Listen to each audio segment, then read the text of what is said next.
Hello friends, हमारे channel में आप सभी का स्वागत है। भगवान जगन्नाथ की कहानी बहुत ही रोचक है। जगन्नाथपुरी का रथ उत्सव विश्व प्रसिद्ध है, परंतु रथ उत्सव से कुछ दिन पहले ज्येष्ठ पूर्णिमा के दिन जगन्नाथ प्रभु को 108 घड़े जल से स्नान कराने की प्रथा है। 108 घड़े जल से स्नान कराने के बाद जगन्नाथ भगवान बीमार पड़ जाते हैं। 15 दिन बीमार रहने के बाद जब ठीक होते हैं तब नैनासर उत्सव मनाया जाता है। परंतु सोचने वाली बात यह है कि जो पूरे ब्रह्मांड का मालिक है, जिसके लिए इस पूरे ब्रह्मांड में कुछ भी ऐसा नहीं है जो नहीं किया जा सकता, वह बीमार कैसे पड़ सकता है। बीमार होना एक माननीय घटना है। भगवान बीमार कैसे हो सकते हैं, इसके पीछे भगवान की एक बहुत ही प्यारी लीला है। भगवान जगन्नाथ का एक बड़ा ही अनन्य भक्त हुआ करता था। उसका नाम था माधवदास। जब माधवदास की पत्नी का देहांत हो गया तो पूरे समय भगवान जगन्नाथ की सेवा ही करता, मानो उसका पूरा जीवन उसने भगवान जगन्नाथ को लिख दिया हो। सेवा के बाद जो मिलता वह खाता और वहीं भगवान जगन्नाथ के मंदिर के पास अपनी कुटिया में सो जाता। सालों बीते पर माधवदास किसी भी दिन भगवान की सेवा से नहीं चूकता।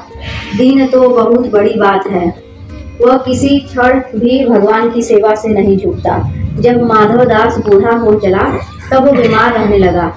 लोगों ने उसे कहा, अब आराम किया करो, तुम बूढ़े भी हो गए हो और बीमार भी रहते हो। परंतु माधवदास किसी की नहीं सुनता, बस अपनी प्रभु सेवा में लगा रहता।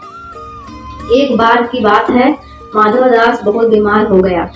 लोगों ने उसे कहा, वैद्य के पास जाओ, दवाई खाओ, परंतु माधवदास सबसे कहता, जिसके माथे पर हो जगन्नाथ का हाथ, उसे किस बात की चिंता, भगवान है ना, वह सब देख लेंगे।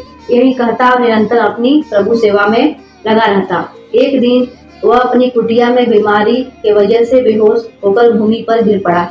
जब प्रभु जगन्नाथ प्रकट हुए आम मनुष्य भेष में, उन्होंने माधवदास को उठाकर चारपाई पर लिटाया।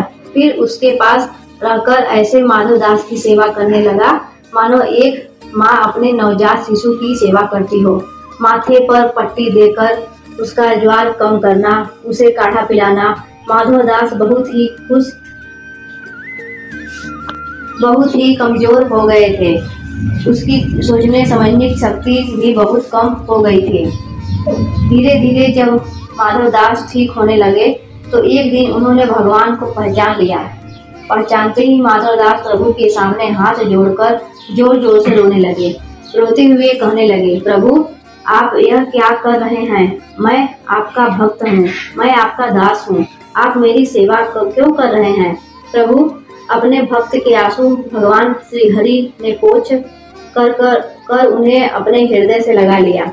प्रभु के हृदय में लीन होकर फिर कौन सी आस और लालसा बाकी रह जाती है। माधवदास को जीवित होते हुए इसी धरती पर साक्षात्कार वैकुंठ का अनुभव हो रहा था। प्रभु ने उसके पीठ को सहराते हुए उसे चुप कराया।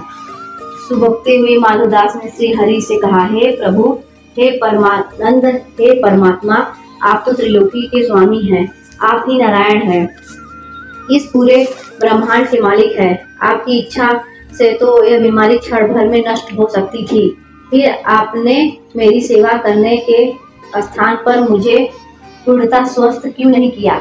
भगवान ने मुस्कुराकर माधवदास से कहा, हे प्रिय, कर्मों का फल तो भुगतना ही पड़ता है, कर्म का चक्र ही नियति है। यदि मैं तुम्हें अभी तुम्हारी पीड़ा से मुक्त कर दूं तो भी आगे चलकर तुम्हें यह कष्ट भोगना ही पड़ेगा।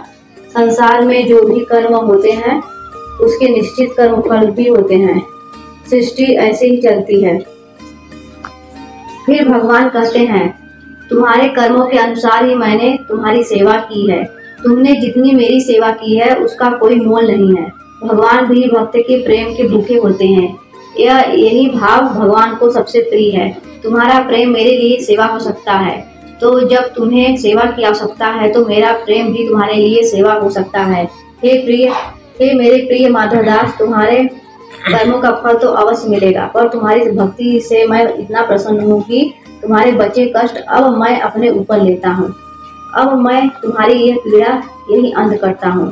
तुम्हारे 15 दिन का ज्वर जो शेष है वह मैं अपने ऊपर लेता हूँ और तुम्हें स्वस्थ शरीर प्रदान करता हूँ। भगवान के ऐसा करते ही माधवदास स्वस्थ हो गए। उधर मंदिर में ज्येष्ठ पूर्णिमा के अवसर पर भगवान को 108 घड़े जल से नहलाया जा रहा था। नहलाने के उपरांत भगवान का विग्रह जोर से तपने लगा और 15 दिन तक तपता रहा। तब से मान्यता है कि जो भी भक्त की पीड़ा प्रभु हरते हैं उन्हीं कारणों से 15 दिनों तक बीमार रहते हैं और इसका कलंक 108 घड़े जल को लगता है। धन्य है वह 108 घड़े एवं जल को प्रभु की लीला के अंग है। प्रभु की लीला अपरंपार है। जय हो जगन्नाथ भगवान।